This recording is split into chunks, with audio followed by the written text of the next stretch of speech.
জানো তো, আগে যখন বাড়িতে কাজ হচ্ছিল তখন সামনে দাঁড়িয়ে দেখতে পারতাম না, ভীষণ খারাপ লাগতো।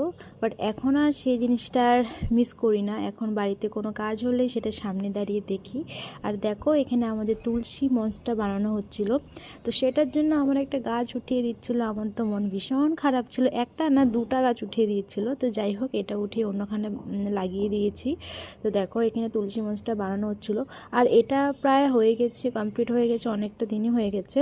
আমি তোমাদের সাথে শেয়ার করে উঠতে পারিনি, তো ভাবলাম যে আজকে শেয়ার করে দিই।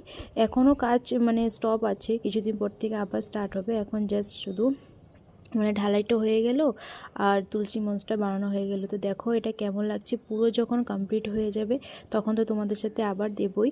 আর আমাদের গেটের কালার এই ডার্ক ব্লুটা করা হয়েছে গোল্ডেন শেডের। তো কেমন লাগছে কালারটা অবশ্যই জানাবে। আর এখনও বাড়িতে অনেকটা কাজ বাকি আছে। বাউন্ডারি ওয়াল কালার হয়নি, শুধু গেটটা হয়েছে। আর ঢালাই পুরো কমপ্লিট হয়ে গেছে। এগুলোর মধ্যে এখনও পার্কিং টাইলস বসানো হবে। তো যখন আবার কাজ পুরো কমপ্লিট হবে তখন আবার শেয়ার করব।